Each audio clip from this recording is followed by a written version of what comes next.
Bienvenidos al séptimo módulo del curso de griego antiguo desde cero en academialatin.com.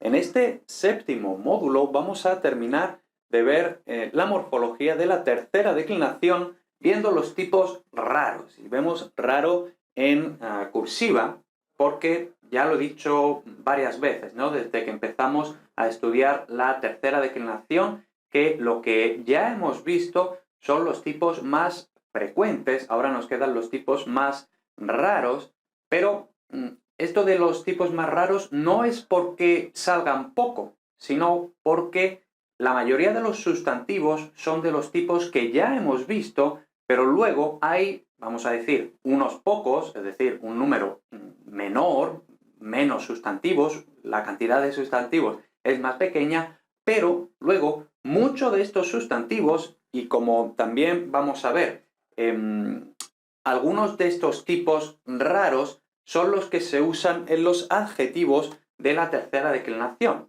¿no? Entonces, como digo, esta morfología de la tercera declinación es más rara en el sentido de que hay menos raíces, sustantivos, adjetivos, que los usan, pero luego las raíces, los sustantivos y adjetivos que usan estos tipos son o suelen ser muy frecuentes, ¿no? Entonces aquí está el truco, ¿no? En que son pocos, pero se usan mucho, ¿no? Entonces, con estos conocimientos, como digo, podremos ver los adjetivos que hacen uso de esta misma morfología atemática, ¿no? Y aquí introducimos bueno, realmente no lo introducimos, recuperamos este concepto de atemático, ¿no? Ya habíamos explicado precisamente en la clase de la tercera declinación, la primera clase de la tercera declinación, qué es todo esto de temático, atemático en los sustantivos, ¿no?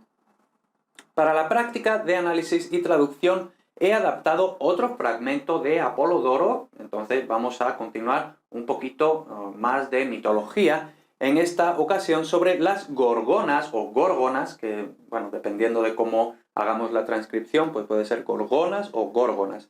Y más concretamente sobre Medusa, la más famosa de las tres gorgonas, y cuáles eran las intenciones del héroe Perseo, ¿no? El famoso héroe Perseo. Entonces, bueno, lo tenemos aquí, ¿no? Se ve casi todo el texto completo que vamos a traducir. Y bueno, pues eso es lo que vamos a hacer una vez que hayamos hecho la teoría de los paradigmas raros de la tercera declinación y de los adjetivos de la tercera declinación. Así que nada, nos vamos aquí a la 16ª clase para seguir estudiando y completar la tercera declinación.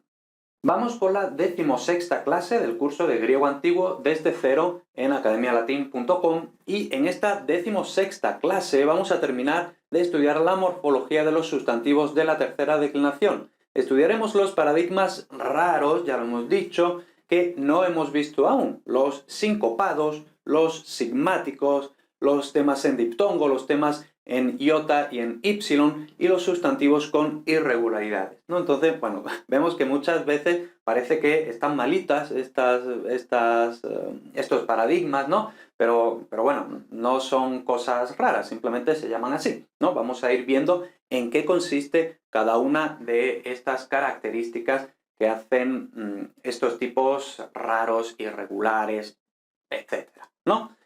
A pesar del calificativo de raro, no nos llevemos a engaño. Muchos de estos temas y palabras salen con mucha frecuencia, ¿no? Entonces, ya lo he dicho bastantes veces, así que no me voy a repetir. Entonces, ¿qué vamos a ver en esta lección? Aquí tenemos este esquema de los tipos, subtipos que vamos a ver, ¿no? Entonces, primero los temas sincopados, luego los temas sigmáticos, y dentro de los temas sigmáticos, es decir, los que cuya raíz termina en sigma, en S, tenemos los temas en ES, temas alternantes en OS, ES, los nombres propios. Vamos a ver que los nombres propios tienen su propio tratamiento, tipo Sócrates, tipo Heracles, Pericles, todo eso.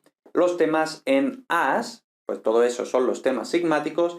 Luego los temas en diptongo, temas en iota o en ypsilon, y luego dentro de estos tenemos los temas los que son alternantes, ¿no? Vamos a ver que son dos diferentes, y ya por último sustantivos irregulares, ¿no? Que simplemente son irregulares así en general, los vamos a ver también, ¿no?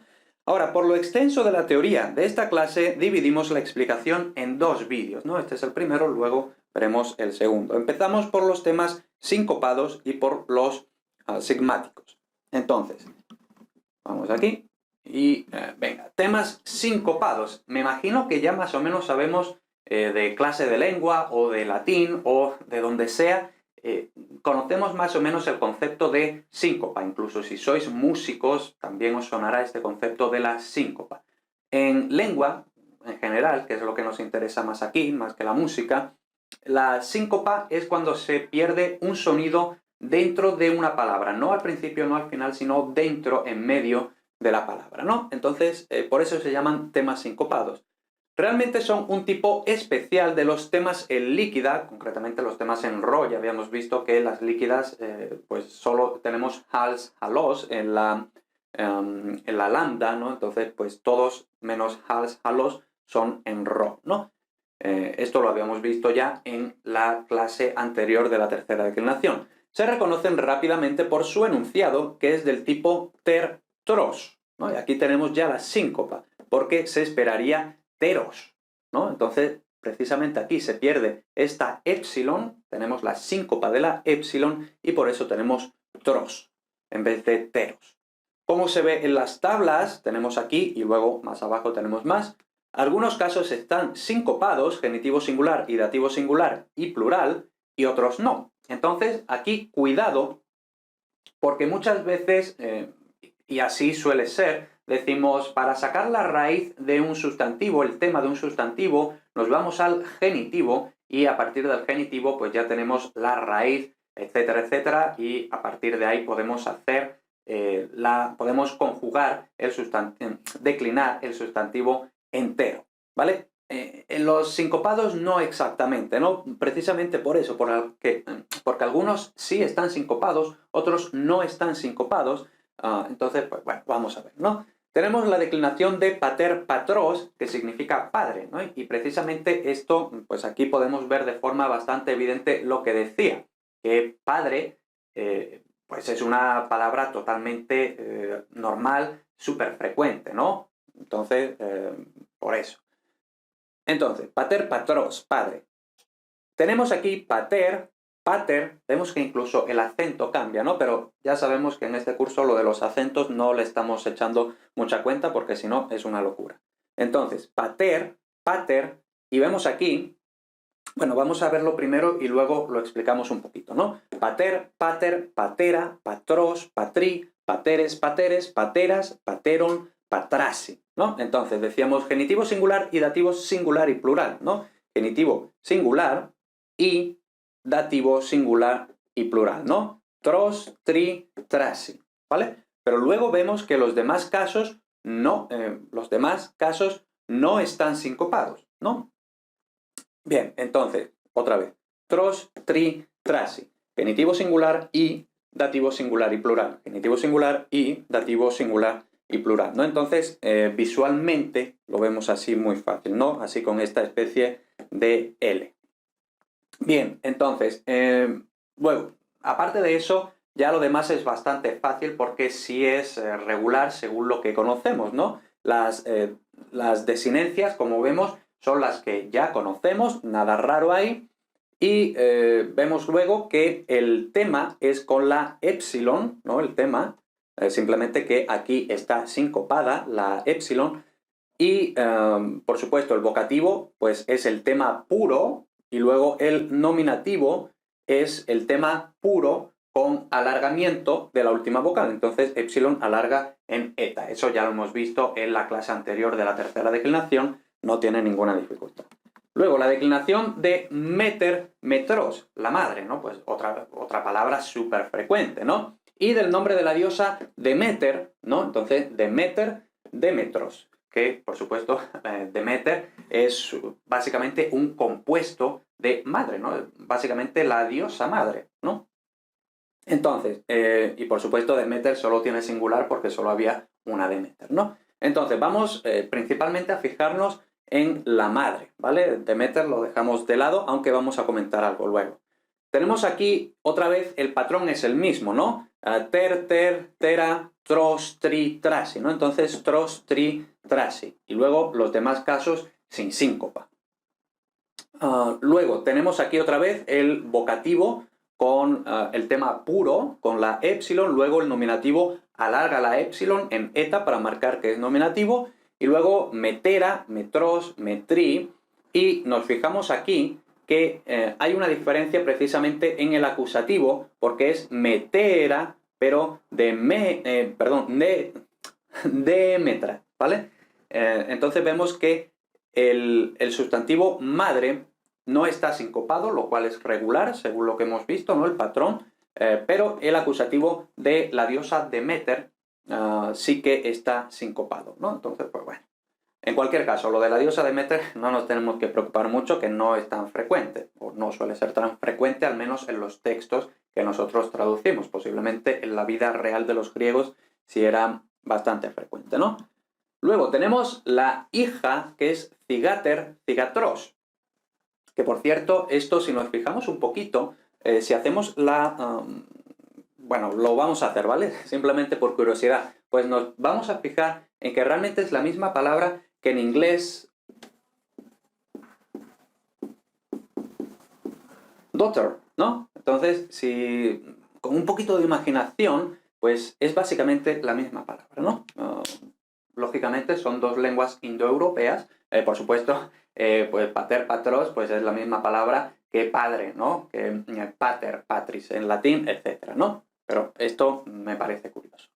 Bueno, luego, entonces, pues básicamente otra vez tenemos lo mismo, entonces ya nada nuevo realmente, el tema puro con alargamiento en el nominativo para marcar, y luego el patrón de la síncopa en genitivo singular y dativo singular y plural. Lo demás es todo igual, no hay nada especial ya. Y luego vemos aquí gaster, gastros, el vientre, el estómago, por supuesto, de ahí viene gastrología, gastroenterología, gastroenterólogo, todo eso, ¿no? Gástrico, en fin, todo eso. Y aquí vemos que el vocativo singular está entre paréntesis y no está en negrita porque parece que no hay ningún texto en el que haya un vocativo de gaster, ¿no? Entonces, pues, bueno, parece más o menos lógico que la gente no diga, oh, estómago mío, ¿no? Entonces, pues, pero bueno, no se sabe si el vocativo quizá le correspondería ser épsilon, o quizá era, como no era normal llamar al estómago, si se lo llamaba, pues quizá era igual que el nominativo. Vamos a ver luego también que hay algunas veces, y también lo hemos dicho ya otras veces, ¿no? Que hay veces que el nominativo, el vocativo, no es como le correspondería ser, sino que simplemente es una copia del nominativo, ¿no? Da igual. Entonces, vemos otra vez que es lo mismo, ¿no? Tros, tris, trasi. Y ya está, ¿no? Es exactamente lo mismo, pero luego algo que no es exactamente lo mismo es la declinación de aner andros, hombre, varón, es decir, aquí cuidado porque tenemos anthropos, que esa es una palabra que ya conocemos, y luego tenemos aner andros. Entonces, y normalmente siempre traducimos todo como hombre, pero hay una diferencia, y esta diferencia realmente también está en el español. Entonces, hombre en español normalmente lo usamos como para referirnos a los hombres en oposición a las mujeres, pero luego también podemos decir el hombre, equivalente a el ser humano, es decir, englobar a toda la humanidad, ¿no? Pues ese significado de englobar a toda la humanidad es, por lo general, igual que anthropos. Anthropos, pues hace referencia a, por eso, por ejemplo, se habla de la antropología, ¿no? El estudio del ser humano, ¿no? Porque engloba a todos, en principio, anthropos. Mientras que aner andros es propiamente el que hace referencia al varón, ¿no? Entonces, por eso varón con V es lo que hace referencia exclusiva y exacta, específica al hombre, al macho, hombre, ¿no? Al humano macho. Entonces, declinación de aner andros, cuyo patrón es diferente y que además tiene una D epentética. Y además aquí introducimos otro concepto. Hemos hablado de la síncopa ahora tenemos el concepto que de hecho es el concepto contrario. La síncopa hemos dicho que es la eliminación de un sonido dentro de la palabra. La epéntesis, lo voy a escribir aquí, la epéntesis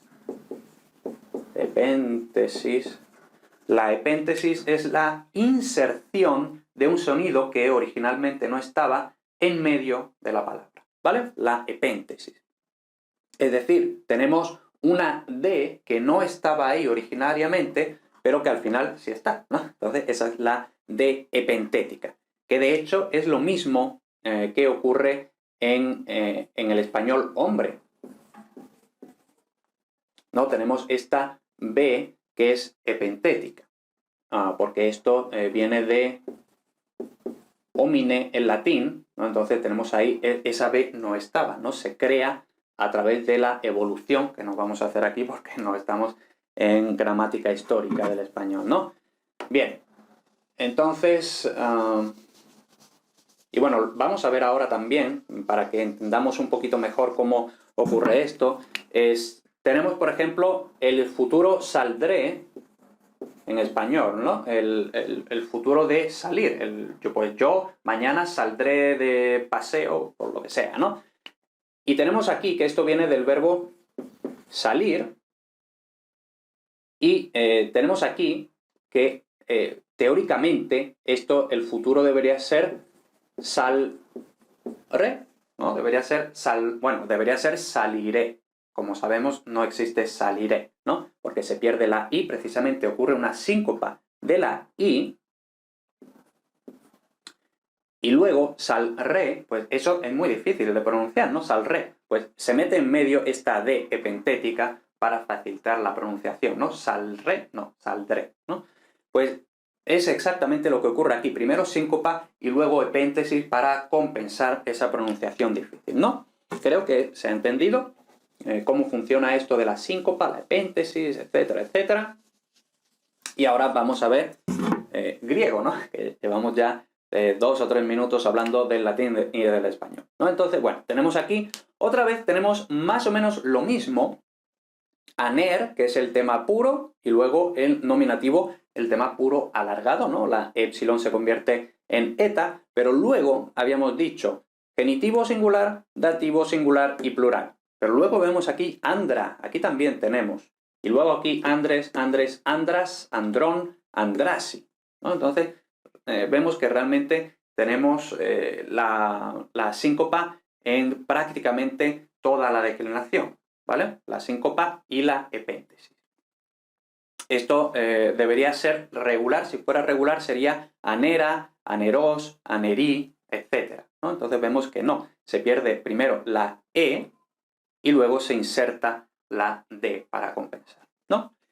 Y de hecho, eso que he dicho de anera o aneras es la declinación, bueno, vemos aquí, ¿no? La declinación de aner-andros es bastante regular entre los dialectos y es frecuente encontrar formas diferentes a la de la tabla, ¿no? Entonces, por ejemplo, en el propio Homero es muy frecuente, ¿no?, encontrar esto de aneras. Y vemos que, de hecho, aneras es lo regular, ¿no? Entonces, dependiendo de los dialectos, del autor, etcétera, pues podemos encontrar otras formas que no son exactamente estas, pero esta es la forma más frecuente en los textos que normalmente nosotros vamos a traducir, ¿no? Bien, entonces con eso terminamos los sincopados. Ahora vamos a ver con los temas sigmáticos. Estos son más difíciles, ¿eh? Así que atención. Los temas sigmáticos, o insilvante o expirante, yo creo que es más adecuado hablar de sigmático, pero en las gramáticas tradicionales se suele hablar de silbante o incluso de expirante. Esto de expirante es ya un poco añejo, ¿no? Pero bueno, se encuentra, ¿no? Son los que terminan en sigma, como su propio nombre indica. Esto implica que en contacto con la desinencia casual, con la desinencia del caso, hay una sigma intervocálica. Ya hemos hablado varias veces de la sigma intervocálica, la sigma que va entre dos vocales. Eso causa problemas siempre. Como sabemos, desaparece, lo que da lugar a contracciones, ¿no? Entonces aquí tenemos las famosas contracciones. De ahí la irregularidad resultante de estos temas. Entonces, hay diversos tipos, que es lo que vamos a ir viendo poquito a poco. A partir de aquí es conveniente recordar y tener en cuenta las explicaciones detalladas sobre las desinencias griegas de la tercera declinación. Es decir, en la clase inicial de la tercera declinación también hicimos dos vídeos, un vídeo que era como introductorio, como para entender cómo funciona la tercera declinación, y luego ya el segundo vídeo era ver las tablas, explicar y entender las tablas, ¿no? Entonces, pues es muy recomendable, es casi obligatorio, que si queremos entender esto, por supuesto, si lo único que queremos es aprender las tablas, pues no hace falta ni siquiera ver este vídeo. Las tablas están aquí, te las aprendes de memoria y ya está. Yo lo que estoy haciendo aquí es explicar todo el razonamiento que hay detrás de las tablas para que no tengamos que aprender como papagayos cada una de las tablas, ¿no? Entonces, eso es lo que estamos haciendo o intentando hacer aquí, ¿no? Entonces, si no te acuerdas muy bien de toda esta teoría sobre la tercera declinación, pues puedes volver, te lo recomiendo, para poder seguir las explicaciones que vamos a hacer aquí. Entonces, lo primero que tenemos son los temas en es. Estos temas aparecen en sustantivos masculinos y femeninos y en los adjetivos, como veremos en la siguiente clase, ¿no? La siguiente clase es de los adjetivos que usan la morfología atemática, la morfología de la tercera declinación. Hay varios aspectos que hemos de tener en cuenta. Dentro de los animados, y muchas veces voy a estar usando esta terminología, ¿no? Cuando diga animados, me refiero a masculino y femenino en contraposición a neutro, inanimado, ¿vale? El nominativo singular es alargado, en el plural el nominativo, el vocativo y el acusativo son iguales, ¿no? Estos son cosas, bueno, lo del nominativo singular es alargado, eso ocurre otras veces en otros tipos. Luego, lo de que en el plural el nominativo, vocativo y acusativo de los animados sean iguales, eso no es frecuente. En latín sí es lo normal, pero en griego no es lo normal, ¿no? Entonces, esto tenemos que tenerlo en cuenta, ¿no? En este tipo, el tipo en es, plural, nominativo, vocativo y acusativo son iguales, ¿no? Vemos eis, eis, eis, ¿vale? Entonces, vamos a ir viendo con, por ejemplo, trieres, trierus, que es el trireme. Y ahora, ¿qué es el trireme? Pues el trireme es la nave trireme, el barco trireme, es decir, el que tiene, bueno, me imagino que tenéis en mente los barcos antiguos de guerra, pues tienen tres filas de remos, ¿no? Una fila arriba, una fila en medio y una fila abajo. Mientras más filas de remos haya, pues más carga y más rápido puede ser el barco, ¿no? Entonces, nos vamos aquí y, por supuesto, aquí pongo un poco cómo se genera el resultado, ¿vale? Porque aquí las desinencias no son obviamente reconocibles, no son directamente reconocibles en muchos casos, ¿vale? Por eso es bueno que intentemos razonar. Hemos dicho que estos son los temas en es. De hecho, tenemos muchas veces, ya lo hemos dicho, el vocativo lo que tiene es el tema puro sin desinencia, es decir, el tema tal cual, pues eso es el vocativo. Luego, como hemos dicho, el nominativo singular es el tema puro, pero alargado, ¿no? Entonces, por eso tenemos la eta. Y luego, lo que tenemos aquí, antes de la a, os, i, etcétera, eso sería el tema puro, ¿no? Es decir, sería trieres, trieres, igual que aquí, ¿no? Trieres, trieres, trieres, y luego, esto sería trieresa, trieresos, trieresi. Eso sería si fuera regular, pero no es regular, ¿vale? Entonces, como hemos dicho, en griego es súper frecuente, súper normal, que la sigma intervocálica, la sigma entre dos vocales, desaparezca. Y luego, una vez que desaparece la sigma intervocálica, quedan en contacto estas dos vocales y esas dos vocales van a contraer, ¿vale? Entonces, de la contracción de e-a tenemos eta. Luego, de la contracción de e-os tenemos ous. De la contracción de e-i tenemos ei. Y aquí diréis, bueno, ahí no ha pasado nada, ¿no? Bueno, realmente sí ha pasado algo, porque aquí teníamos una vocal y otra vocal en hiato, simplemente se ha convertido en diptongo, ¿vale? Esto es un poco simplificado, pero nos quedamos con eso. En cualquier caso, no importa. Luego, aquí tenemos triereis, pues otra vez, es más la desinencia, o sea, es del final de la raíz, más la desinencia de nominativo plural es, entonces desaparece la sigma y contrae en ei, y luego la sigma, ¿no? Luego el vocativo es igual, ya lo sabemos. Luego vemos que el resultado es el mismo, pero realmente habíamos dicho, ¿no?, al principio, en esta teoría detallada de la tercera declinación, que la desinencia de acusativo plural normalmente nos aprendemos que es as, pero esa as habíamos dicho que venía de la vocalización de la n que se convierte en una a, igual que en el acusativo singular, ¿no? Entonces, claro, si nosotros dijéramos, ¿cómo? Porque no tendría sentido que esto viniera de aquí, porque luego cuando se perdiera esto y entrara en contacto la e con la a, pues ocurriría igual que aquí, y tendríamos trieres, igual que el nominativo singular, pero no es lo que tenemos, ¿vale? Entonces, no es esto, sino que es ns, que eso sí resulta en eis. Y luego ya casualmente es igual que el nominativo, el vocativo y acusativo, ¿no? Iguales. Luego, el genitivo plural, vemos que se cae la sigma y e omega contraen simplemente en omega.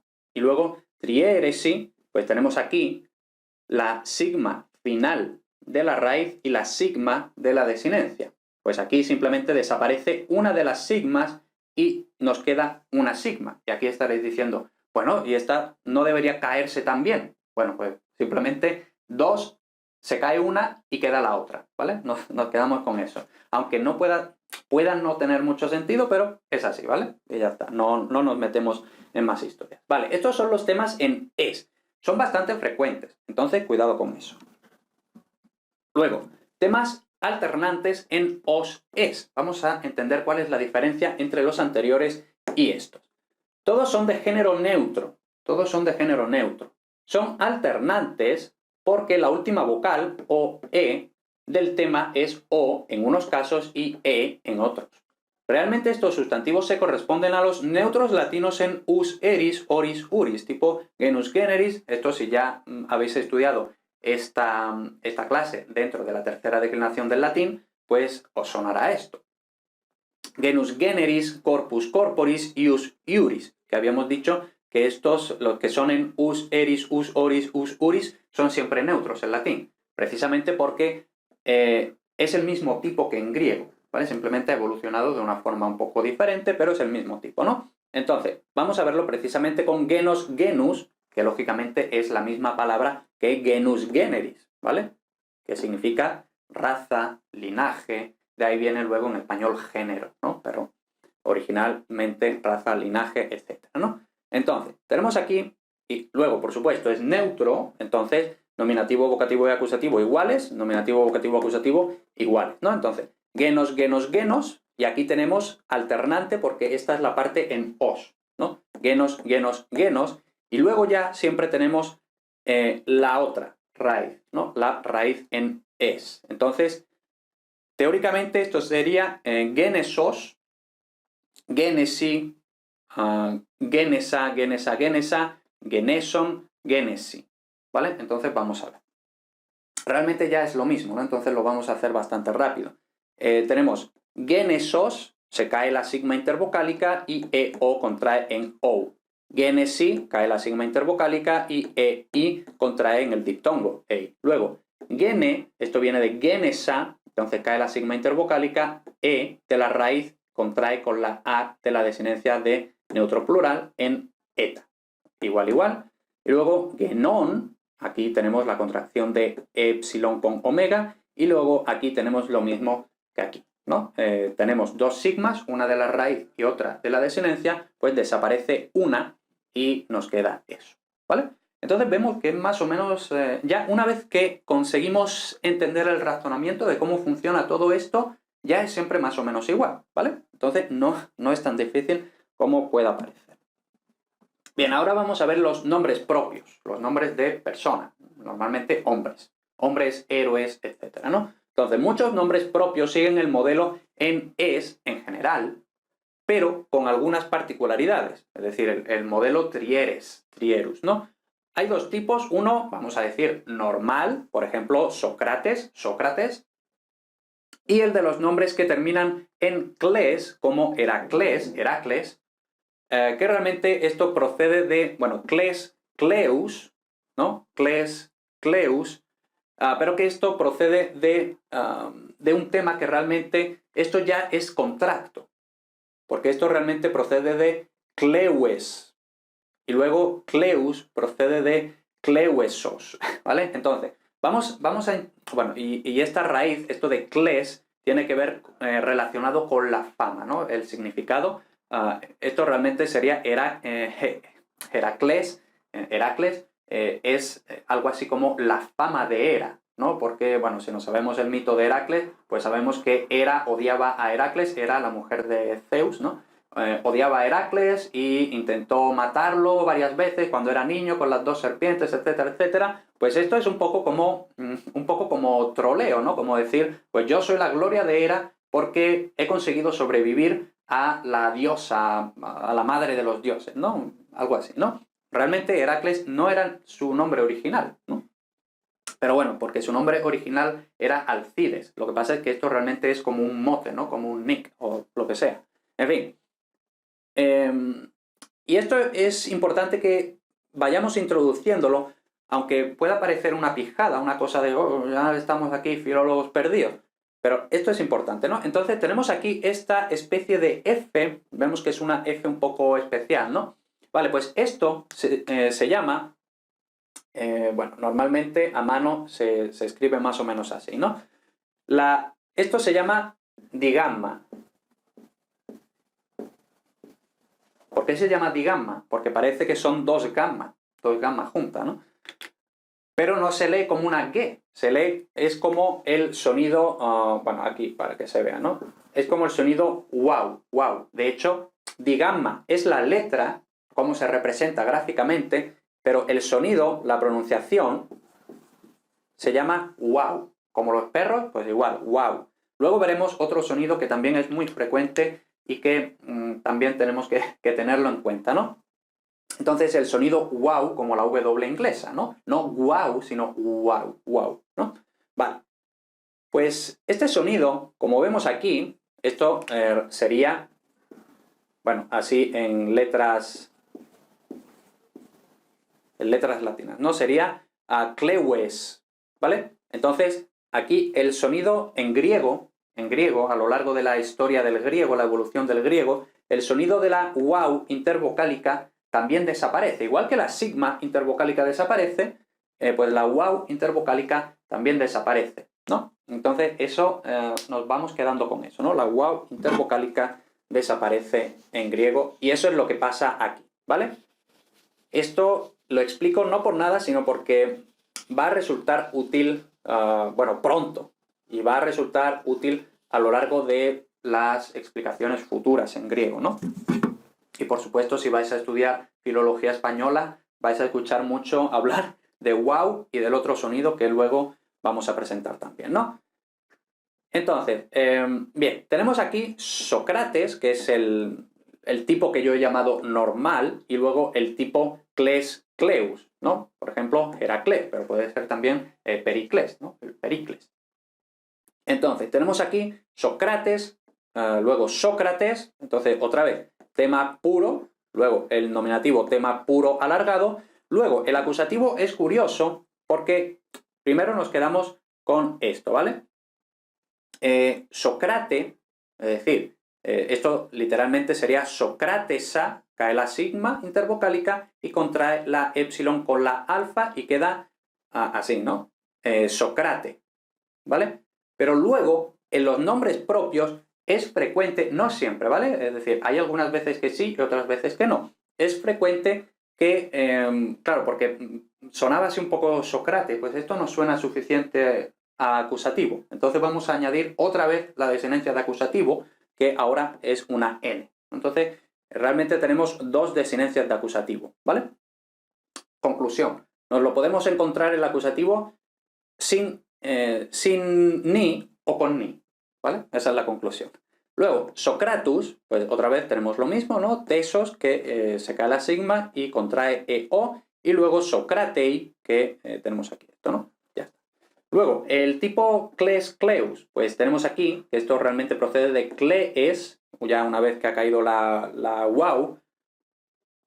Luego tenemos el vocativo, y ahora nos fijamos, ¿no?, que esto es un poco inesperado, ¿vale?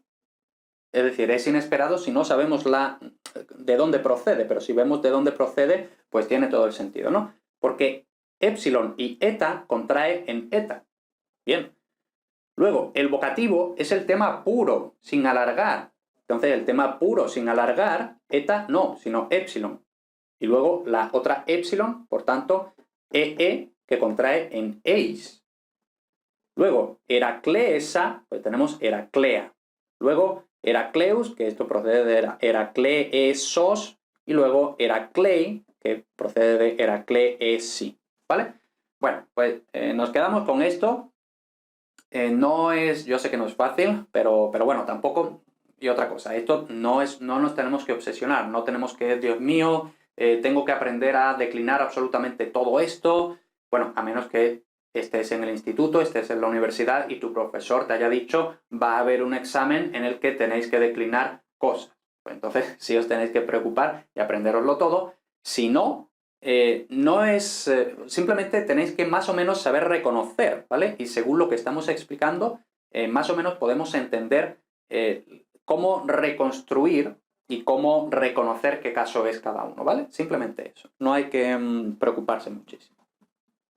Luego, lo dejamos ahí. Entonces, temas en AS, ¿ya? Este es el último tipo de tema en Sigma. No hay demasiados sustantivos que sigan este modelo, los que hay son siempre neutros. Veámoslo con creas, creos, que es carne, ¿no? Entonces, tenemos aquí, bueno, como es siempre neutro, siempre iguales, ¿no? Y luego el genitivo, tenemos creos, que esto procede de creasos. Y vemos aquí, por cierto, que tenemos, y esto lo habíamos dicho ya cuando habíamos explicado el principio de la tercera declinación, que lógicamente el genitivo, la desinencia es os, pero hay algunos tipos, como este, en el que simplemente por evolución, la desinencia os con omicron pasa a llegar a ser os con omega, ¿vale? Simplemente por la contracción entre la alfa y la omicron tenemos una omega. Y luego la E es de la raíz, ¿no? Bueno, la A también es de la raíz, ¿no? Es decir, creasos, pues creasos queda en creos con omega. Luego, crea con A y la iota suscrita. Luego, creasa, pues contraen las dos A y las dos A simplemente contraen en A, ¿vale? Entonces, crea. Luego, creón y luego creasi. Y aquí tenemos otra vez lo mismo. Teníamos dos sigmas, desaparece una y se queda la otra, ¿vale? Bien, luego, otra cosa que tenemos que tener en cuenta respecto a esto. Algunos se hacen heteróclitos, es decir, habíamos dicho de los heteróclitos que son estos que tienen realmente dos temas, ¿no? Por lo que de un mismo sustantivo, por ejemplo, creas, creos, pueden aparecer formas como las anteriores, así, o según el modelo heteróclito, como le pasa a cuerno, por ejemplo. Queras, queras es el cuerno, ¿no?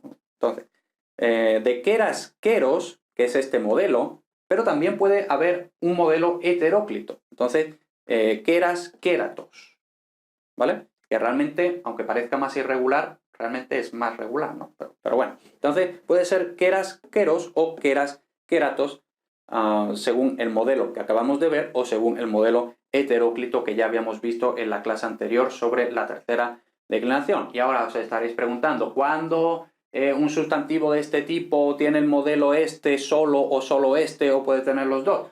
Pues no lo sabemos, simplemente lo que nos vayamos encontrando y lo que esté en el diccionario, ¿vale? No hay más historia.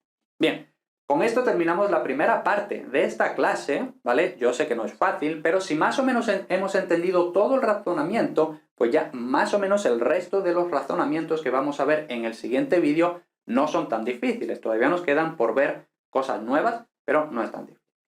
En fin, nada, nos vemos en el vídeo de abajo.